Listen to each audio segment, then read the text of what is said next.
Directed by Daniel J. Phillips. We are talking Diabolic.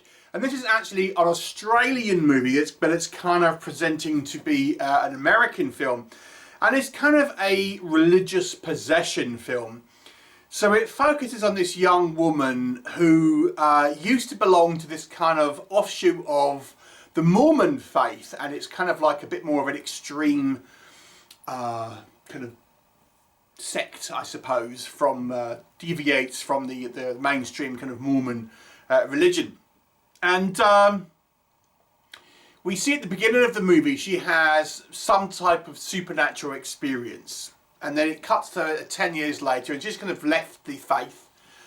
She's with a boyfriend and stuff, and she keeps on having these kind of weird sort of moments, like almost like she's having a mental breakdown. And her psychiatrist says that the best course of action is to try and kind of go to the source of the problems, to try and face this kind of this past. So and suggests that they go back to this kind of area and speak to some healers that were there. I mean, it seems a little bit wonky advice, I have to say, but you know, it needs to get the plot forward. Otherwise, she's potentially would be institutionalized. So she does with a couple of friends. And when she's there, we meet a couple of people who knew her, although she can't really remember anything from that period in her life. And they kind of do a procedure giving her hallucinogenics. And there appears to be some type of entity which is kind of latched onto her. What will happen? You'll have to watch the movie and find out. So this is apparently inspired, air quotes, by true events. You know, in the fact that there was probably like a Mormon offshoot or something like that, and they did some weird stuff. That's probably what that means. What is the film like? What's the positives? Let's talk about that. I've got to say, I think the acting is quite solid here. It's not a large cast, but I think everyone does a decent job. I think the actors who play these Mormons do a good job of seeming a little sympathetic, but also a little bit kind of kooky and out there. So I think they had the best roles, to be honest with you, because I think, you know, they hit quite a good balance. But the rest of the cast, our three friends, that includes our main sort of girl, you know, I think do a decent enough job. So I think the acting all around here is pretty solid. There's a little bit of kind of commentary about religious persecution and the kind of almost like the restrictions it might place on one's freedoms and things like this. You know, particularly when you're living in a country like America or something like that, like a Western country. The movie does have some creepy elements to it. So you know, we have this kind of mystery about what's kind of going on, and it could involve this kind of entity. And I think when we sort of see this, I think it's, you know, there's some quite well staged sort of sequences in the movie, and the practical makeup here I think is pretty good standard. And generally speaking, just the presentation, with one exception which I'll come on to, is pretty good. I think, you know, it seems like quite a kind of a polished movie in many ways. It seems like, you know, fairly sort of well produced. Although I don't think it's a particularly high budget movie, but you know, nonetheless, it has a certain level of production value to it. Now, what doesn't work, if I stay like, the only thing I would say in regards to the kind of the design here, the kind of the production, is there are scenes that I think are a little bit too dark. So maybe the cinematography could have been a tad better. It's not, you know, especially, it's not Aliens versus Predator Requiem bad.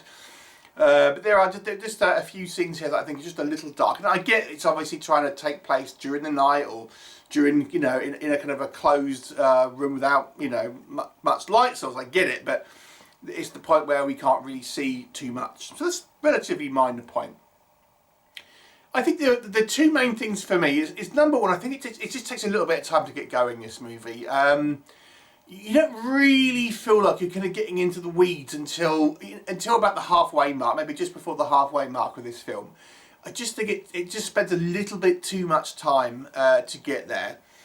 And although I think the acting is fine, I think some of our character work is a little bit on the kind of the generic side. I mean, the characters just seem a little generic to me. And that leads to my second point, is that I think as well as the characters seem a little bit kind of lackluster and not particularly kind of, you know, standing out in any particular way. This just the story itself. It just seems a little, you know, rather kind of predictable, a little bit kind of humdrum, a little bit kind of like, just kind of really lacking any sort of elements that kind of make this sort of stand out. It just kind of feels like, you know, you take a while to get there, and then when we kind of do, the story does get going, it sort of feels like many other possession films, to be honest.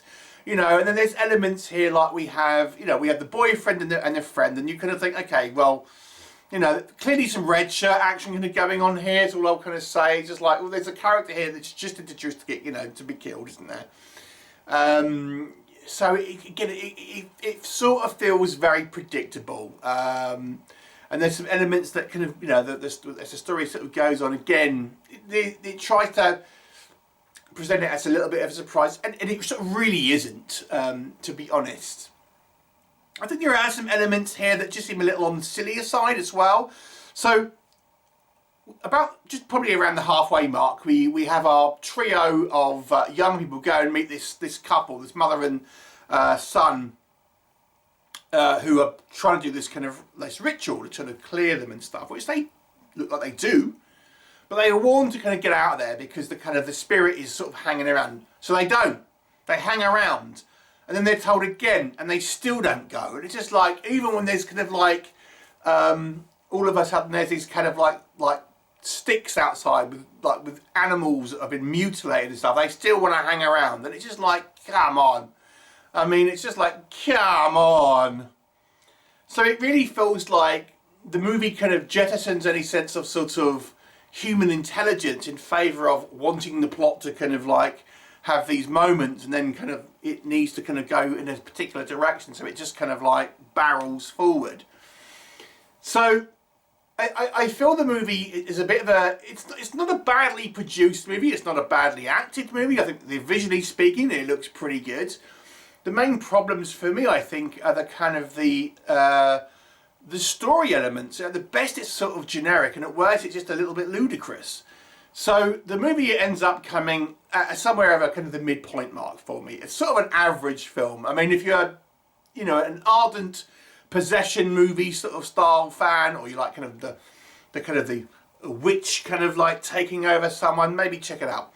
But for most of the people, it is skippable, but it's not a terrible film. You know, like I say, let me know your thoughts if you've seen it. 5 out of 10. Bye for now.